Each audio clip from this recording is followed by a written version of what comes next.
उत्तर प्रदेश विधानसभा चुनाव 2027 में चंद्रशेखर आजाद की आजाद समाज पार्टी यानी एएसपी अगर किसी गठबंधन का हिस्सा नहीं बनती और पश्चिमी उत्तर प्रदेश की करीब 100 विधानसभा सीटों पर खासतौर पर विशेष फोकस करती है तो उसकी सबसे बड़ी ताकत केवल दलित वोट नहीं बल्कि दलित मुस्लिम वोटों का एक राजनीतिक मंच पर लाने की क्षमता होगी।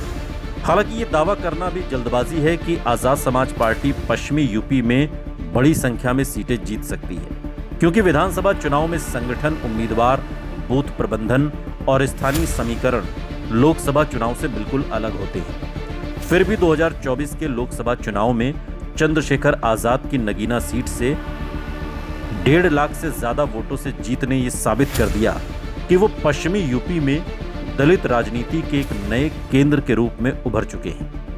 नगीना लोकसभा सीट पर उन्हें 5,12,552 वोट यानी तकरीबन 51.19% वोट मिले, जबकि बीजेपी के कैंडिडेट को 36.06% और समाजवादी पार्टी के कैंडिडेट को 10.22% वोट मिले। इससे भी महत्वपूर्ण तथ्य यह है कि नगीना लोकसभा क्षेत्र में दलित आबादी 20% और मुस्लिम आबादी 40% बताई जाती है। यानी जिस सामाजिक समीकरण को चंद्रशेखर आजाद 2027 में पश्चिमी यूपी के विधानसभा सीटों पर दोहराना चाहते हैं, उसका सबसे सफल मॉडल नगीना में पहले ही दिखाई दे चुका है। और यही वजह है कि आजाद समाज पार्टी के लिए पश्चिमी यूपी की राजनीति में नगीना केवल एक लोकसभा सीट नहीं बल्कि एक मॉडल सीट है, जहां दलित नेतृत्व, मुस्लिम समर्थन और बीएसपी के कमजोर होने से पैदा हुई राजनीतिक जगह ने चंद्रशेखर आजाद को मुख्य धारा की राजनीति में प्रवेश कराया। नगीना विधानसभा सीट इस पूरी रणनीति की सबसे पहली और सबसे मजबूत सीट है। 2022 में ये सीट समाजवादी पार्टी के मनोज कुमार पारस ने 97,155 वोट यानी 43.51% के साथ जीती थी, जबकि बीजेपी को 31.67% और बीएसपी को 17.99% वोट मिले थे। इसका मतलब यह है कि यहां पहले से ही समाजवादी पार्टी और बीजेपी के बीच मजबूत मुकाबला था और बीएसपी का लगभग 18% वोट मौजूद था। और अगर 2027 में आजाद समाज पार्टी इस बीएसपी आधार का बड़ा हिस्सा अपने साथ जोड़ने में सफल रहती है और मुस्लिम मतदाता का पर्याप्त हिस्सा भी समाजवादी पार्टी के बजाय चंद्रशेखर आजाद के पक्ष में आता है, तो नगीना में मुकाबला सीधे समाजवादी पार्टी बीजेपी से निकलकर आजाद समाज पार्टी को शामिल करते हुए त्रिकोणीय हो सकता है। लेकिन यहाँ एक महत्वपूर्ण बात है, 2024 लोकसभा में चंद्रशेखर आजाद की शानदार जीत का पूरा वोट विधानसभा चुनाव में स्वतः ट्रांसफर होगा। ये मान लेना भी गलत है। लोकसभा में उनका व्यक्तिगत चेहरा और नगीना से चंद्रशेखर आजाद का भावनात्मक प्रभाव था। 2027 में दूसरे उम्मीदवारों के लिए वही समर्थन हासिल करना कहीं ज्यादा कठिन होगा। इसलिए नगीना में आजाद समाज पार्टी की जीत की संभावना सबसे अधिक है, लेकिन उसका आधार चंद्रशेखर आजाद की व्यक्तिगत लोकप्रियता प्लस मजबूत संगठन प्लस दलित मुस्लिम वोट ट्रांसफर तीनों पर निर्भर करेगा। दूसरी महत्वपूर्ण बेल्ट बिजनौर जिले की है। नगीना के आसपास की नजीबाबाद, नेहटौर, धामपुर, चांदपुर और बिजनौर जैसी सीटें आजाद समाज पार्टी के लिए संभावित त्रिकोणीय सीटें बन सकती हैं। नजीबाबाद में मुस्लिम और दलित मतदाताओं के साथ साथ स्थानीय सामाजिक समीकरण बहुस्तरीय है। नेहटौर अनुसूचित जाति के लिए आरक्षित सीट होने के कारण आजाद समाज पार्टी के लिए स्वाभाविक रूप से महत्वपूर्ण हो सकती है। धामपुर और चांदपुर में मुस्लिम मतदाताओं की उल्लेखनीय मौजूदगी है और यहां दलित वोट किसी एक पार्टी के साथ पूरी तरह स्थायी नहीं माना जा सकता।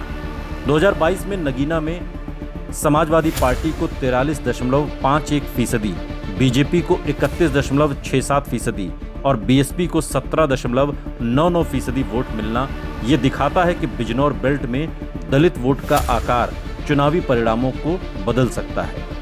इसलिए यदि चंद्रशेखर आजाद नगीना के बाहर बिजनौर जिले में मजबूत स्थानीय उम्मीदवार खड़े करते हैं तो नजीबाबाद, नेहटौर, धामपुर, चांदपुर, बिजनौर की पट्टी और पहली विस्तार प्रयोगशाला बन सकती है।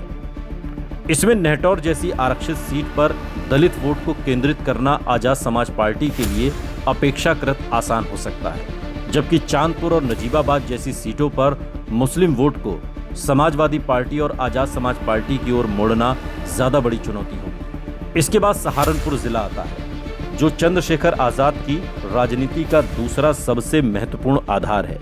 भीम आर्मी की शुरुआत और उनके राजनीतिक आंदोलन की जड़ें सहारनपुर में हैं, इसलिए यहां उनका व्यक्तिगत संगठनात्मक नेटवर्क पश्चिमी यूपी के दूसरे जिलों की तुलना में ज्यादा मजबूत हो सकता है। सहारनपुर की बेहट, सहारनपुर नगर, सहारनपुर, नकुड़, देवबंद और रामपुर मनिहारन सीटें आजाद समाज पार्टी की निगाह में होनी चाहिए।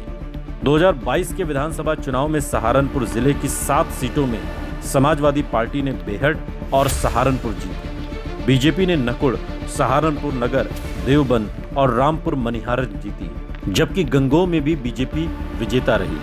खासकर सहारनपुर सीट पर 2022 में समाजवादी पार्टी को 41.18% वोट, बीजेपी को 29.35% वोट और बीएसपी को 24.10% वोट मिले थे। यही आंकड़ा आजाद समाज पार्टी के लिए बेहद दिलचस्प है। यदि बीएसपी के उस 24% आधार का बड़ा हिस्सा चंद्रशेखर आजाद की ओर जाता है और मुस्लिम वोट का एक हिस्सा भी उनके साथ आता है, तो सहारनपुर विधानसभा में 3 तरफा मुकाबला बेहद गंभीर हो सकता है। अभी आजाद समाज पार्टी का यहां जीत का स्वाभाविक दावेदार कहना उचित नहीं होगा, लेकिन त्रिकोणीय मुकाबला बनाने की क्षमता जरूर है। सहारनपुर की रामपुर मनिहारन सीट आजाद समाज पार्टी के लिए अलग तरह से महत्वपूर्ण है। यह आरक्षित सीट है और 2022 में बीजेपी के देवेंद्र कुमार ने ये सीट जीती थी, जबकि बीएसपी उम्मीदवार दूसरे स्थान पर रहे थे। ऐसे में यदि बीएसपी का पारंपरिक जाटव दलित आधार चंद्रशेखर आजाद की तरफ तेजी से शिफ्ट होता है, तो आजाद समाज पार्टी सीधे बीजेपी के सामने एक नया दलित विकल्प बन सकती है। यहां समाजवादी पार्टी के मुकाबले आजाद समाज पार्टी का लाभ यह हो सकता है कि चंद्रशेखर आजाद खुद को सिर्फ एक चुनावी उम्मीदवार के रूप में नहीं, बल्कि अंबेडकरवादी दलित नेतृत्व के रूप में पेश करते हैं। लेकिन इस सीट की चुनौती यह है कि बीएसपी के पुराने संगठन और उम्मीदवारों की स्थानीय पकड़ अभी पूरी तरह समाप्त नहीं मानी जा सकती। इसलिए रामपुर मनिहारन को आजाद समाज पार्टी की संभावित मजबूत सीट, लेकिन अभी जीत पक्की है वाली सीट नहीं कहा जा सकता। सहारनपुर के बाद मुजफ्फरनगर और शामली की सीटें आती हैं। यहाँ आजाद समाज पार्टी की स्थिति सहारनपुर या बिजनौर जितनी मजबूत नहीं है, लेकिन दलित मुस्लिम समीकरण के कारण कुछ सीटें त्रिकोणीय हो सकती हैं। मीरापुर इसका सबसे बड़ा उदाहरण है। नवंबर 2024 के विधानसभा उपचुनाव में आजाद समाज पार्टी के जाहिद हुसैन 22,661 वोट लेकर तीसरे स्थान पर रहे। बीजेपी की सहयोगी आरएलडी के मिथिलेश पाल ने समाजवादी पार्टी की सुंबुल राणा को 30,796 वोट से हराया। ये नतीजा आजाद समाज पार्टी के लिए इसलिए महत्वपूर्ण है क्योंकि पार्टी ने बहुत कम समय में एक उपचुनाव में तीसरा स्थान हासिल किया और बीएसपी को पीछे छोड़ा। यदि 2027 में आजाद समाज पार्टी अपना संगठन और मजबूत कर लेती है और मुस्लिम वोट का एक बड़ा हिस्सा हासिल कर लेती है, तो मीरापुर में आरएलडी, बीजेपी और समाजवादी पार्टी के बीच मुकाबले में चंद्रशेखर आजाद का उम्मीदवार निर्णायक बन सकता है।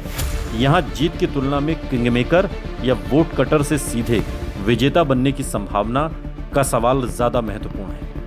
इसी तरह पुरकाजी, बुढ़ाना, मुजफ्फरनगर, चरथावल और कुछ हद तक शामली और कैराना क्षेत्र में भी आजाद समाज पार्टी को संगठन बनाने का अवसर है। पुरकाजी सुरक्षित सीट है और इसलिए चंद्रशेखर आजाद की अंबेडकरवादी राजनीति के लिए स्वाभाविक क्षेत्र है। लेकिन पश्चिमी यूपी की इन सीटों पर जाट, मुस्लिम, दलित और गुर्जर जैसे कई सामाजिक समूहों का भी प्रभाव है। मुरादाबाद मंडल की बात करें तो आजाद समाज पार्टी की संभावित दूसरी बड़ी प्रयोगशाला हो सकता है। खासकर कुंदरकी का उदाहरण बहुत महत्वपूर्ण है। 2022 में कुंदरकी से समाजवादी पार्टी के जियाउर रहमान ने 1,25,792 वोट यानी 46.28% वोट के साथ जीत हासिल की, जबकि बीजेपी के कमल कुमार 82,630 वोट मिले। और नवंबर 2024 के उपचुनाव में आजाद समाज पार्टी ने यहां तीसरा स्थान हासिल किया और पार्टी का प्रदर्शन बीएसपी से बेहतर रहा और ये बात चंद्रशेखर आज़ाद के लिए उन्हें एक मजबूती प्रदान करती है।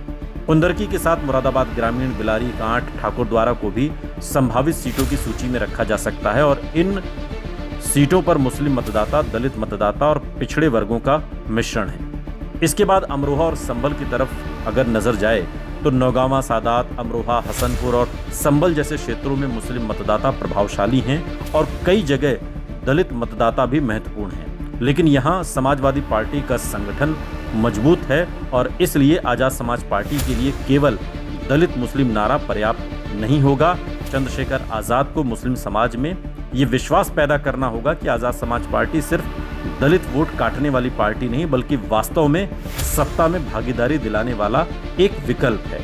चंदौसी सुरक्षित भी आज़ाद समाज पार्टी के लिए एक संभावित सीट हो सकती है। यह आरक्षित सीट है और संभल जिले में आती है।